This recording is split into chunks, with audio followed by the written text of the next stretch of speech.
Is it okay for us to believe in miracles, or are we just being gullible? Are we just being ignorant of what science has already revealed or will someday reveal? I mean, is a miracle really an act of God? Is there such a thing? Or, like I mentioned previously, is it just a sign of gullibility, sign of being naive?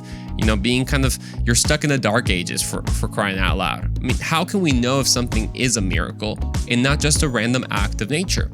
Hasn't the age of enlightenment showed us that miracles are just a layman's excuse for his present ignorance? I mean, many philosophers and prominent thinkers have argued against miracles.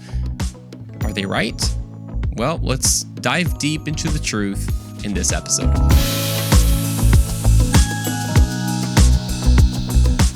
What's up, everybody? Welcome back to the Andrew Ramon Show. I am pumped that you've connected today because today it's gonna be a good episode, man. We're gonna dive deep into the scientific, the philosophical, all talking about whether or not miracles are possible. But before we get into that, make sure if you're on YouTube, subscribe, hit the like button, hit the notification bell, share it with a friend. On podcasting, it's the same thing. Subscribe. One of the big things that really helps in podcasting is rating it. Give it the 5 stars. If it's 4 stars, that just ain't gonna cut it. I'm sorry. I'm just kidding. Definitely be genuine, but let me know how I can earn your 5 stars and rate it.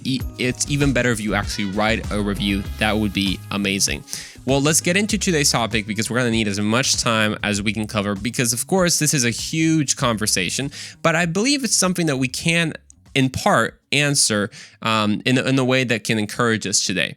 So the question is, are miracles possible? This is, of course, an important question because the Christian faith is full of miracles, from parting the Red Sea to turning water into wine to Jesus walking on water, and of course, Jesus' own resurrection from the dead. Well, in this episode, we're taking a couple steps back when it comes to the subject of miracles to look at the scientific and philosophical approaches to this and why some people have, I should say, have a little bit of a problem believing in miracles and think that it's maybe just a sign of gullibility. I mean, are miracles even possible? Like, is it okay for us to believe in miracles, or are we just being gullible? Are we just being ignorant of what science has already revealed or will someday reveal? I mean, is a miracle really an act of God? Is there such a thing? Or, like I mentioned previously, is it just a sign of gullibility, sign of being naive? Being kind of, you're stuck in the dark ages for crying out loud. I mean, how can we know if something is a miracle and not just a random act of nature? Hasn't the age of enlightenment showed us that miracles are just a layman's excuse for his present ignorance? I mean, many philosophers and prominent thinkers have argued against miracles. Are they right? Well, let's dive deep into the truth in this episode. You see, by the 17th century, so that's in the 1600s, the idea of miracles had come under severe intellectual scrutiny. This is a time where anything tied to religion was being criticized and mocked. Faith had finally met its match by none other than reason itself. The Age of Enlightenment brought into question man's reliance on faith, religion, and tried to show that these were antithetical, meaning completely opposed to science and to reason. And not only antithetical, but also a powerful obstacle of progress. The idea that there was a personal God who cared and interacted with his creation seemed to be a primitive thought, one for mythologies. And that is not to say, though, that there weren't intellectuals and prominent Christian thinkers combating these challenges, as we will show soon some of the names.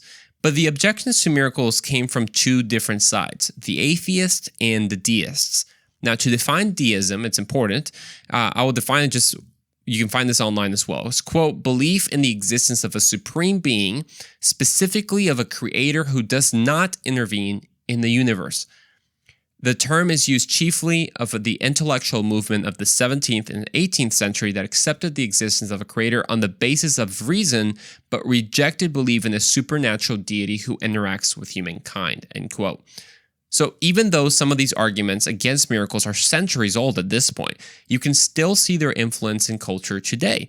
Just recently, I had a comment where it said the miracles are impossible because there are violations of the laws of nature, and nature's laws are immutable, and you can't violate them, and any type of violation, blah, blah, blah, blah. Yeah. So that was kind of the argument, which, by the way, we'll obviously give it its fair shot. near the end of this episode.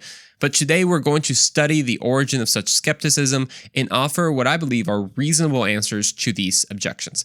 So you can divide the objections into two groups, which at some point intersect, and we'll get to that. But the first is the atheist objections, and then the second would be the deist/agnostic group that we'll get to. So for the first, the refutation of miracles for them is, well, quite simple. Nature is all that there is. If you're an atheist, you're then, by definition, a naturalist. You just believe that nature is all that there is. There is no supernatural reality. Thus, miracles are, well, impossible because there is no divine agent to cause them, per se. And if there is such an event that seems unexplainable, well, it's only unexplainable thus far, and science will eventually discover the answer for it. So it is a backwards strategy to try to, quote unquote, prove the existence of miracles with an atheist without first showing the evidence for a supernatural reality. And I just kind of want to give that advice. If you're ever talking with a friend who's atheist, and they go to miracles or something to do with the supernatural nature of the Bible, well, it's got to be really hard to try to prove that without first proving that God exists. Atheists have said that miracles don't prove God's existence, and that's aptly so. Miracles by themselves might not give us enough to prove the existence of God because they presuppose his existence. Now, by that I mean in an intellectual level. I don't mean an experiential level.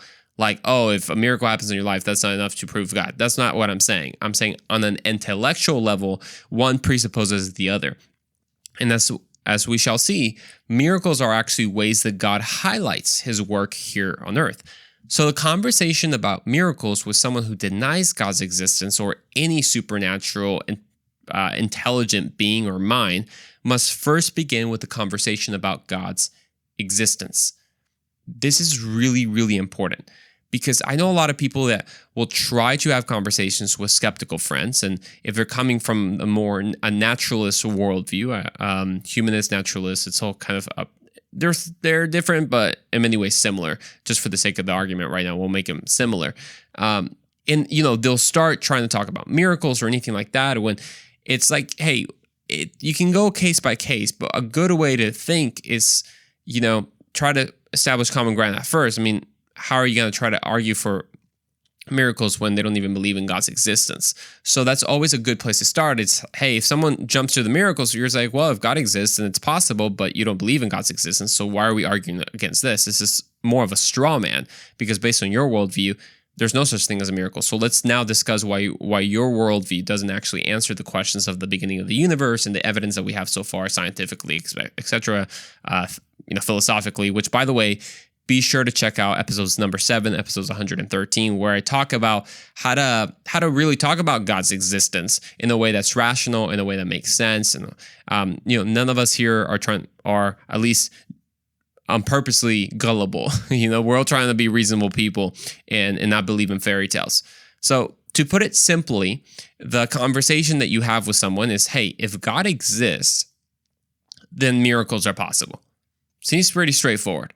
If God exists, then miracles are possible. So thus you're arguing from the reality of God's existence. But now, let's say you've proved that. Let's say you've proved God's existence. But then comes the deist side, which we're going to talk about in a second, that says, okay, there is an intelligent being, but he's not active. I mean, how do miracles actually fit into the reality that we have here on earth? What about the status of the laws of nature that we depend on for daily living and scientific inquiry? Would miracles not break these laws? I mean, it's impossible for these laws to be broken, right? Because if they are broken, then there wouldn't be laws. And if they're not laws, then how can we trust anything that we know if there's no consistency and uniformity in nature? These are all like huge questions, right? And I hope I'm not losing you, because this is important, and I try to make this practical, but I think it's really important for us to dive deep into our faith and to think reasonably, to think critically in the sense of thinking deeper. So this is where we introduce the second group. The first group is really pretty simple with an atheist. It's just, hey, you got to talk about God's existence first. If God exists, then miracles are possible. But then here comes the deists. Now, the deists technically fall under the category of theists. I know so many terms. But theist is someone who believes in a God, right? In a supreme being, not necessarily the Christian God.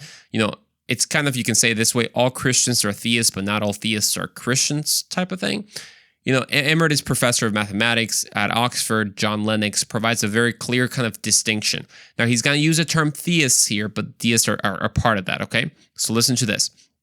Quote, what divides theists from atheists, however, is that they're usually prepared to ascribe some things to the direct creative activity of God.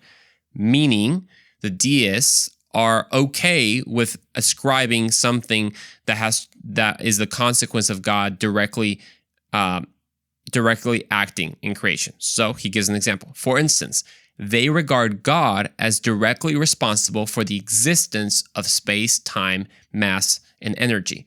Such divine activity for them is not part of the events, but is the cause of their existence in the first place, which seems to them relatively harmless in the way of introducing the supernatural.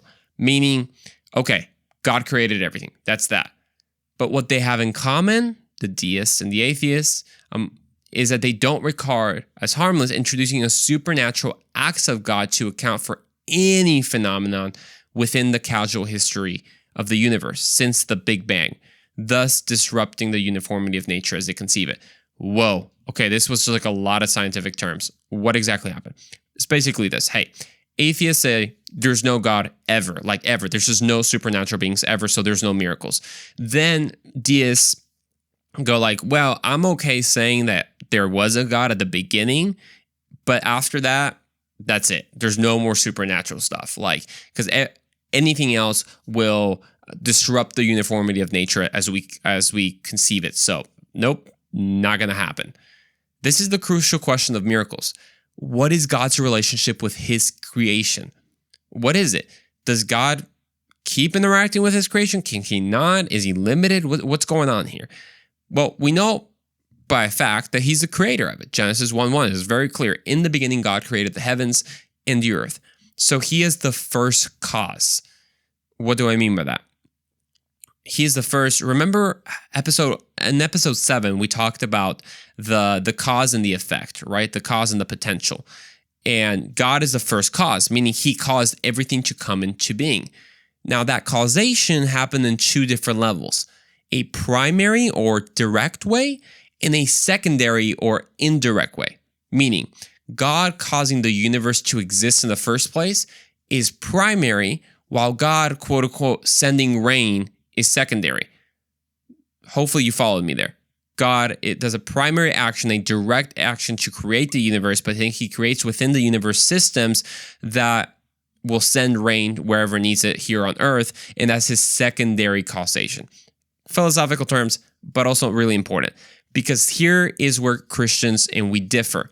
Because not only as Christians we believe that God acted directly in the beginning of creation, but we also claim that the miracles including the central event of Christianity, the resurrection, was a direct act of God.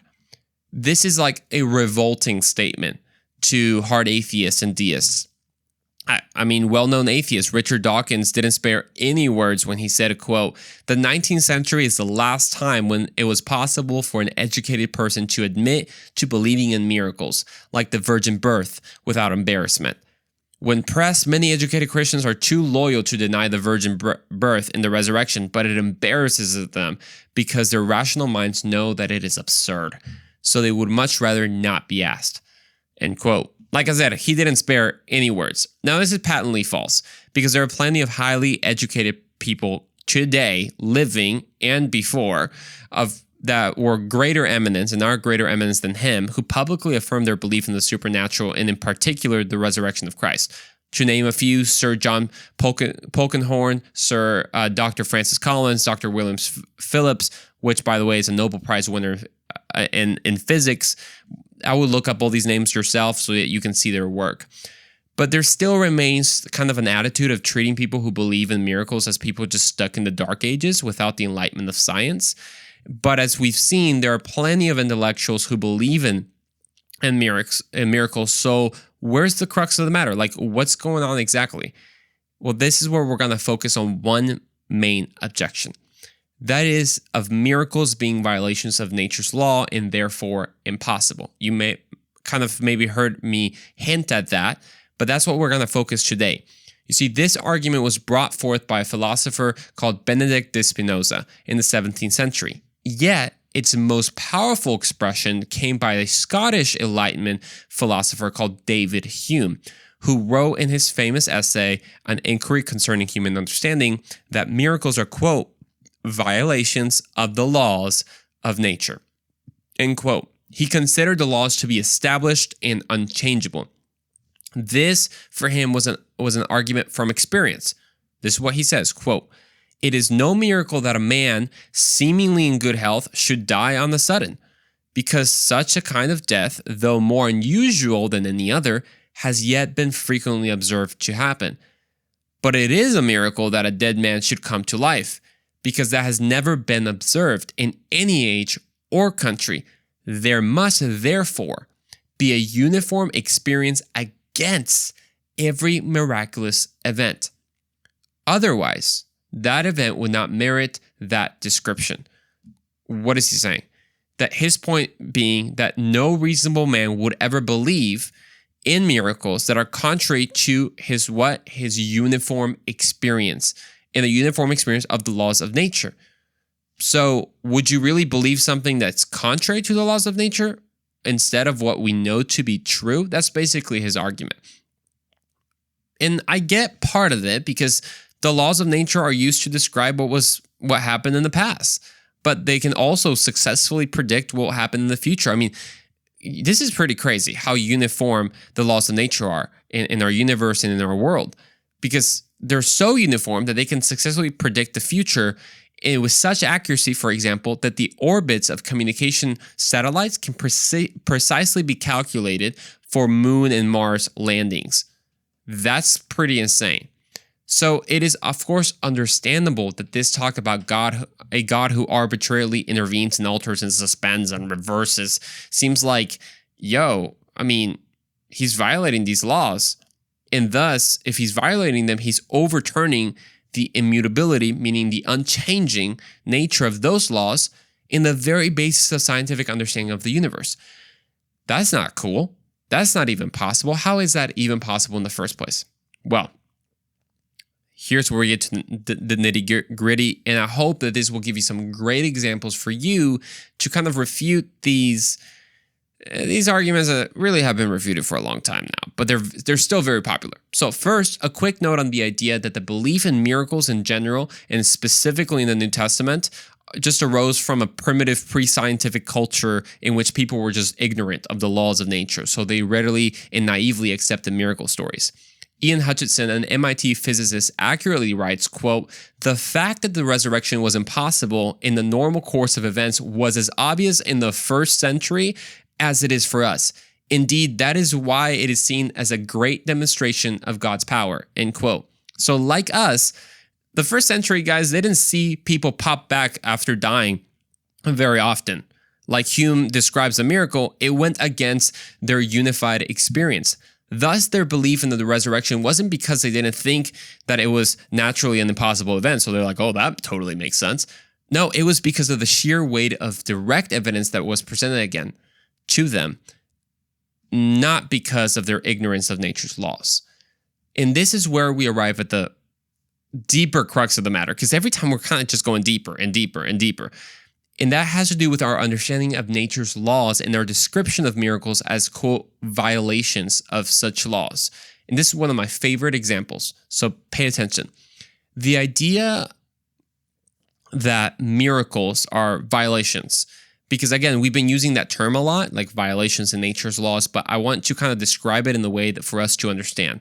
So the idea that miracles are violations of the laws of nature involves a serious fallacy. C.S. Lewis illustrated this using an analogy that can be put as follows. Suppose that I stay in a hotel for 4 nights. In each of the first 3 nights, I put $100 in the safe box. According to the laws of arithmetic, there are $300 in the safe. But on the 4th day, I leave in a hurry and I forget to lock the safe box. And when I return, I only find $100. What should I conclude from this? That the laws of arithmetic have been broken or violated? Of course not. I conclude that the laws of Texas have been broken by a thief who grabbed $200 and ran. But it would be kind of stupid for me to say that the laws of arithmetic made it impossible for me to believe that a thief could intervene and steal my cash. On the contrary, it is my knowledge of the laws of arithmetic that tell me that this is exactly what happened. So when we use the word of law, it's not in the legal sense as in like a law constraining the actions of an individual. In fact, as an example, Newton's law of gravity tells me that if I drop an apple, it will fall towards the center of the earth. But that law doesn't prevent someone intervening or catching the apple as it descends. In other words, the law predicts what will happen, provided that there's no change in the conditions under which the experiment is conducted. So another way to understand it is by like the causal dispensation theory. I know you thought it was going to get simpler. Surprise, not really. The causal dispensation theory basically states that things in the world have different natures and essences that affects their disposition. So salt has the disposition to dissolve in water, which can be stated basically as a natural law. If by an act of God, salt does not dissolve in water, the natural law hasn't been violated because it's still the disposition of salt to dissolve in water. Does that kind of make sense? So again, these kind of violations of natural law are just a misunderstanding of natural law. Philosopher Daniel von Wachter puts it this way: miracles are not violations of laws because in the case of a miracle, the tendencies that the laws describe remain. That's actually why we can call them miracles, because there's a rule. It's like saying there can't be an exception when there's a rule. Well, we know when there's an exception because there's a rule. So those things actually work hand in hand. So to argue that the existence of these laws make it impossible to believe in God is really just fallacious. So to quote Dr. John Lennox again, quote, he says, "There's no such thing as a tame creator who cannot or must not or dare not interact with the universe that he has created." So we can agree with Hume that our uniform experience shows that the resurrection by means of a natural mechanism is extremely improbable. 100%. But Christians never claimed that it was by a natural mechanism that Jesus rose. We claim that God raised him from the dead. And if there's a God, why should that be thought as impossible? I hope you're still with me, because we just went like super scientific and super philosophical. I can't even say that word. Philosophical. And my mind is really, really tired by this point. But that's a good thing, because remember, we want to learn how to think rationally, how to think deeply and intentionally about our faith. I mean, when First Peter 3:15 tells us to have an answer, it doesn't just mean like, oh, I just know jargon, but I don't know the argument or the why. So I know this may sound repetitive, but it bears repeating.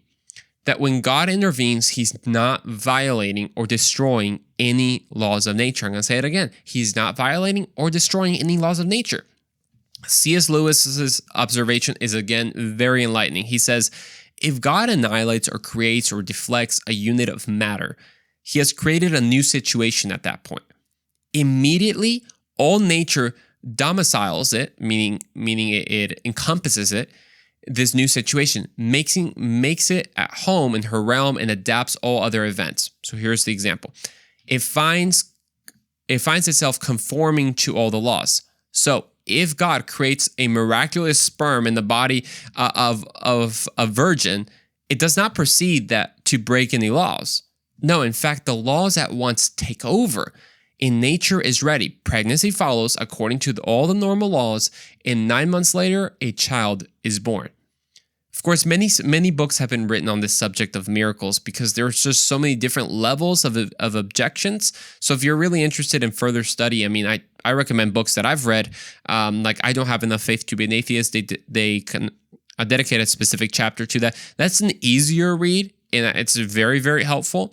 If you want to kind of go a little bit deeper, Reasonable Faith by Dr. William Lane Craig is like a huge chapter that's like crazy specific. I mean, things that you probably never thought about. I never had thought about it until I read him, and I was like, man, he brings up some really good points. And then also Cosmic Chemistry by Dr. John Lennox, who we've quoted previously, is also fantastic. So where does all this information leave us? Because it was a lot. If you have to re-listen to it, re-listen to it. If God exists, miracles are possible. what about the laws of nature? Aren't they being violated? Well, no, because first, the uniformity that the laws of nature describes is only possible when God exists. So if you're thinking that God doesn't exist, that takes away your foundation to claim that the laws of nature are uniform. So it's kind of like a lose-lose for the atheist at that point.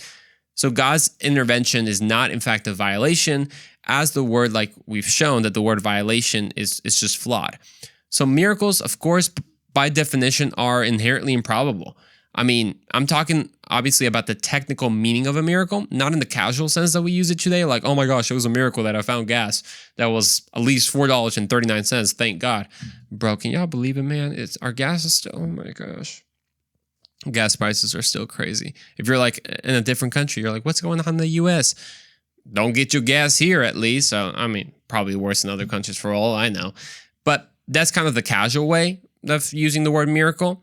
But we're more talking about like the specific instances like in the Bible and like miracles the only explanation is a God explanation. So we should certainly demand strong evidence for any type of particular case of a miracle. That is exactly what we find though when it comes to the New Testament. All the miracles there are very well tested, climaxing at Jesus' own resurrection. So miracles are God's ways to confirm something. I mean, Peter in Acts chapter 10 speaks that Jesus went about doing good, healing all who were oppressed by the devil, for God was with him. So I do hope to do an episode answering the question whether God still performs miracles today. Spoiler alert, he does. As there's like so much that can be said on this topic. But I do want to encourage you, make sure to like this episode if you found it very helpful, if you found it very interesting, you have a friend who's maybe skeptical about miracles because of science and because of nature's laws not being immutable and never violated and all those misunderstandings and fallacious arguments, share it with them, share it with a friend, and we'll see you in the next episode of The Andrew Ramon Show.